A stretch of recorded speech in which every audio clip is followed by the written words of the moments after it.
ஓம் சதாசிவசமாரம்பாம் சங்கராச்சார்யமத்யமாம் அஸ்மதாச்சார்யபர்யந்தாம் வந்தே குருபரம்பராம்.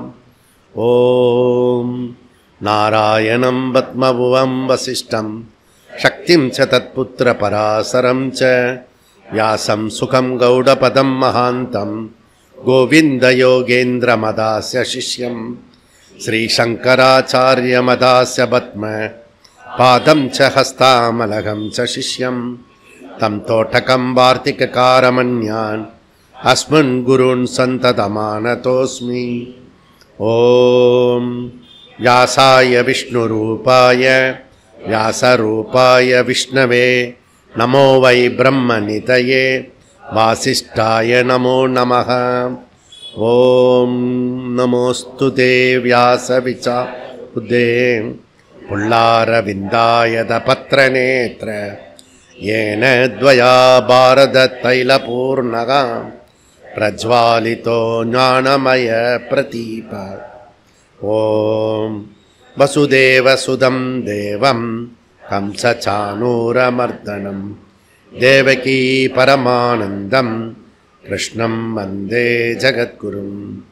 ஓம் ஸ்ருதிஸ்மிருதிபுராணானாம் ஆலயம் கருணாலயம் நமாமி பகவத்பாத சங்கரம் லோகசங்கரம் சங்கரம் சங்கராச்சார்யம் கேசவம் பாதராயணம் சூத்ரபாஷ்யக்ருதோ வந்தே பகவந்தௌ புனః புனः. ஓம் நமோ பிரம்மாதிப்யோ பிரம்ம வித்யா சம்பிரதாய கர்த்ருப்யः வம்சரிஷிப்யோ மகத்ப்யோ நமோ குருப்யः. சர்வோபப்ளவரஹித பிரஜானகணः பிரத்யகர்த்தோ பிரம்மைவாகமஸ்மி. ஓம் ஈஸ்வரோ குருராத்மேதி மூர்த்திபேத விபாகினி व्योमवत् व्याप्त देहाय दक्षिणामूर्तये नमः. ओम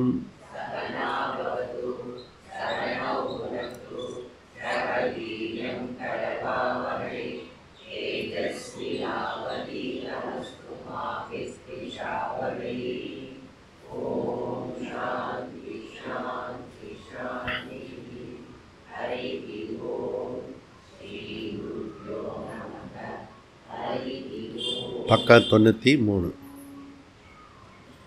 உத்க்ராந்தி கத்யாகதீனாம் ஸ்வாத்மனாச்ச உத்தரயோஹோ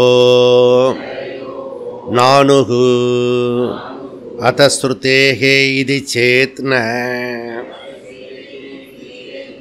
இதராதிகாராத் அவிரோதः சந்தனவத் அவஸ்திதி வைசேஷ்யாத் இதி சேன்ன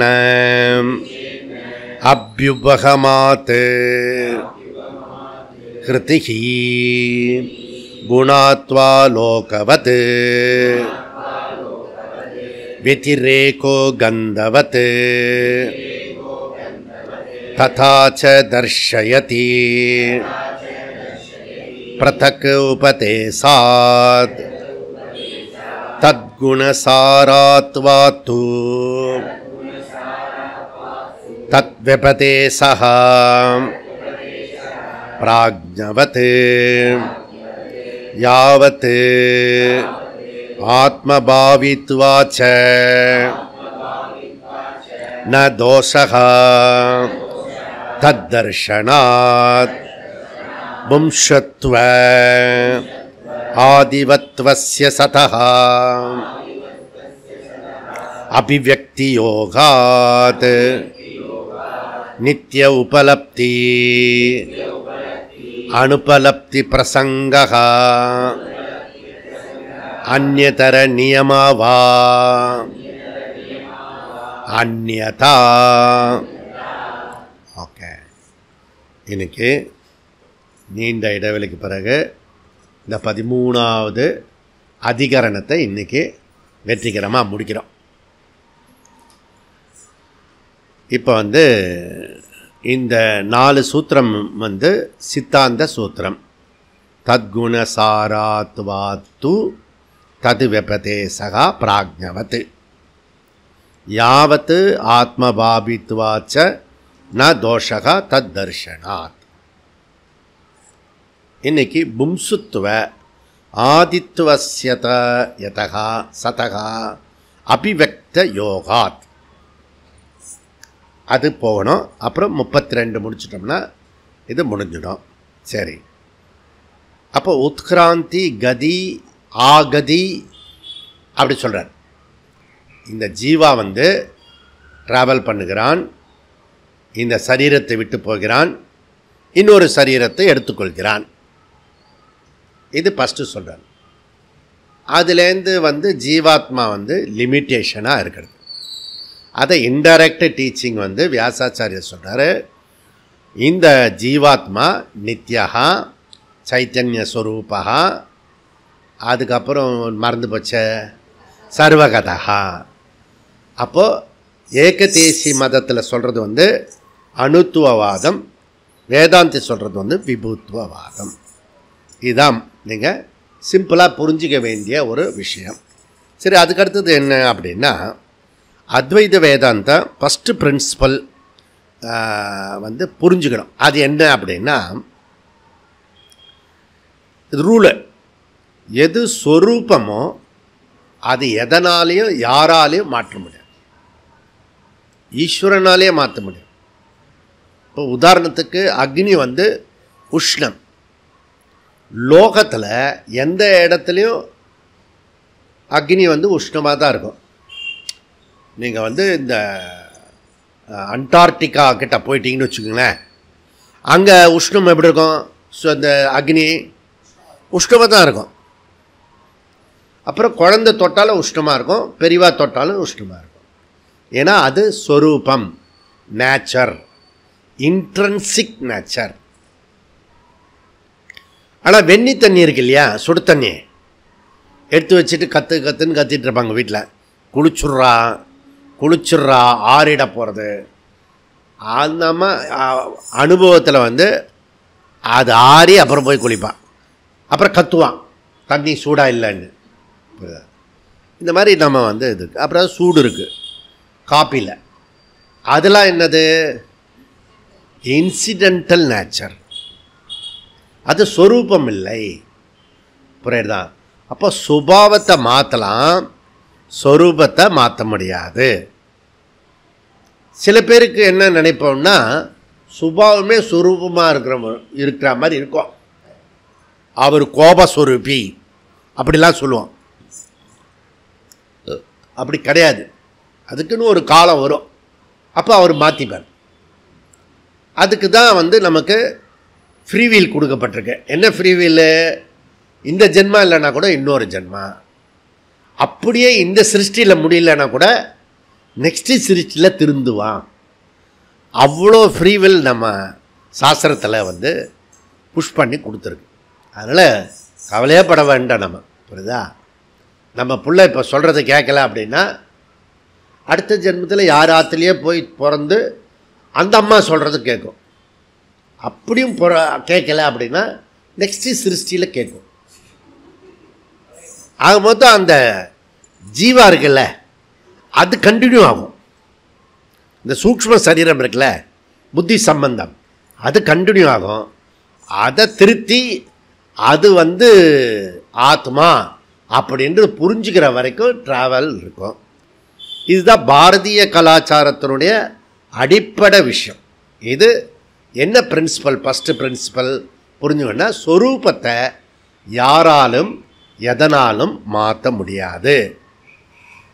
இல்லை, கௌடபாதாச்சாரியர் என்ன சொல்கிறேன்னா, பிரகிருதேகே அந்நியதா பாவகா ந கதஞ்சித் பவிஷ்யதி. அப்படி அவர் அழகாக சொல்கிறாரு. இப்போ சம்சாரம் என்பது சப்போஸ் அது வந்து ஸ்வரூபமாக இருந்துன்னு வச்சுக்கோ, நம்முடைய துன்பமும் துயரமும் ப்ராப்ளமும் அது ஸ்வரூபமாக இருந்தால் யாராலாவது மாற்ற முடியுமா? மாற்ற முடியாது. இல்லை கடவுளால் மாற்ற முடியுமா? மாற்ற முடியாது. நமக்கு இப்போ ஒரு வாழ்க்கையில் ஒரு அனுபவம் கிடச்சிருக்கும். அது என்ன அப்படின்னா, என் சம்சாரம் பர்மனெண்ட். ஏன்னா நான் எதேதோ பண்ணி பார்த்தேன், அது மாத்திர மாதிரிலாம் ஒன்றும் இல்லை, அது பர்மனெண்ட் தான் அப்படின்னு நம்ம சொல்கிறதில்ல. சில தத்துவவாதிகளே அது வந்து டிசி பண்ணி கண்டுபிடிச்சி டாக்டரேட் பண்ணியிருக்கான். ஏன்னா இதை மாற்ற முடியாது அப்படின்னு. வேதாந்தத்துக்குள்ளே வந்தோடனே இல்லைல்ல அது மாற்ற முடியும் அப்படின்றத நம்ம சொல்லுவோம். ஓகே, நம்ம என்ன பண்ணுவோம்னா டெம்பரரியாக மாற்றுறதுக்கு ட்ரை பண்ணுவோம். இந்த கோயிலுக்கு போ, இந்த இடத்துக்கு போ, டெம்பரரியாக மாறும். மெடிடேஷன் பண்ணு, இதெல்லாம் பண்ணால் அந்த நேரத்துக்கு ஒரு ஹீலிங் இருக்கும். ஆனால் திருப்பி அந்த நாய் வாழை விட்ட உடனே திருப்பி சுருட்டிக்கும், திருப்பி ஏதோ ஒரு பிரச்சனையில் போய் மாட்டிப்பான். அப்புறம் இவனே ஒரு தத்துவம் பண்ணுவான். லைஃப்னா அப்படி தான்டா இருக்கும், எப்படியே இவனே ஒரு முடிவுக்கு வந்துடுவான். அவன் ஒரு தத்துவவாதி மாதிரி பேசுவான். இதெல்லாம் நம்ம வாழ்க்கையில் நடக்கக்கூடிய, அன்றாட வாழ்க்கையில் நடக்கக்கூடிய விஷயம். அப்போது பிரகிருத்தே அந்நியதா பாவகா ந கதஞ்சித்து பவிஷ்யதி அப்படி காரிக்கால சொல்கிறாரு. ஜீவாக்கு படுக்கிற சம்சாரம் வந்து மெயினாக இருக்கிற சம்சாரம் என்ன, நமக்கு புரியறதில்ல. அதில் மெயினாக நம்மளுடைய சம்சாரத்தினுடைய கோர் எங்கே இருக்கு அப்படின்னா லிமிட்டேஷன் தான் நம்மளுடைய சம்சாரத்துக்கு எல்லாத்துக்குமே காரணம். அது தேச பரிச்சின்னகா, கால பரிச்சேதகா, அப்புறம் கர்த்தృత్வத்தை தொடர்ந்து போக்திருத்துவம், இதெல்லாம் சம்சார காரணிகள். ஓகே, இப்படி சம்சாரம் வந்துட்டு போகிறதே அது ஆகந்து தர்மஹா, நாட் ஸ்வாபாவிக தர்மஹா. அது டெம்பரவரி தான் இருக்கிறது. ஆனால் சுவாமி, நான் பிறந்ததுலேருந்து நான் பார்க்குறேன், எனக்கு இருக்கிற சம்சாரம் இருக்குல்ல கண்டினியூஸாக தான் இருக்காம இருக்கு அப்படின்னு எழுதப்படாத சட்டமாக நம்ம வாழ்க்கையில் வச்சுருப்போம். ப்ராப்ளம்ஸ் டு பி கண்டினியூ அப்படின்னு. ஆனால் நம்ம இங்கே என்ன சொல்கிறோம்னா, ஆர்டிகல் 370 மாதிரி அது கொஞ்ச நாளைக்கு இருக்கும். ஆர்டிகல் 370 போடும்போது என்ன சொன்னாங்க, டெம்பரவரியாக சொன்னாங்க, கொஞ்ச நாளைக்கு தான் சொன்னாங்க. அப்படி ஏதோ ஒன்று மேனேஜ் பண்ணுறதுக்காக அப்படி சொன்னாங்க. ஆனால் அதுக்கு 60-70 வருஷம் ஆயிடுச்சு எடுக்கிறதுக்கு. நாமே தப்பாக போட்ட சட்டத்தை நாமே எடுக்கிறதுக்கு 60-70 வருஷம் ஆச்சு. அப்புறம் வெள்ளைக்காரன் போட்ட சட்ட திட்டங்கள்லாம் இருக்கிறது, அதை மாற்றலான்னா ஓன்னு காத்துறான். ஆனால் அதை 100 பேரை வெளியே அனுப்பிச்சிட்டு அதை சட்டமாக பாஸ் பண்ணிட்டார். அவனே போயிட்டான் 100 பேர். அப்போ சட்டத்தை பாஸ் பண்ணி விட்டார் போன தடவையே, புரியுதா? அதனால் இப்போ ஒன்றும் கத்த முடியாது, இப்போ கொஞ்சம் சவுண்டு அதிகமாக இருக்கும். அது ஒரு பெரிய விஷயம். அப்போ நான் சொல்கிறேன், நீதி, நிதி, நிர்வாகம், பாதுகாப்பு 4மே மோடி ஆட்சியில் ஸ்ட்ராங்காக இருக்குது. அது ஒரு பக்கம் இருக்கிறது. பேசிக்காக இருக்க வேண்டிய யார் ரூல் பண்ணாலும் இந்த 4 இம்பார்ட்டண்ட்டு, அது அவர் பண்ணிகிட்ருக்காங்க. அதனால் இப்போ நம்ம வேதாந்தத்துக்கு வந்த உடனே குரு சிஷ்யர்களை பார்த்து சொல்வார், நீ ஆனந்த ஸ்வரூபா. கடுப்பாகும்.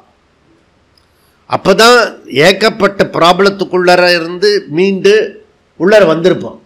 காலையில் வந்த உடனே நீ ஆனந்த ஸ்வரூபா. துக்கன்றது தற்காலிகமானது.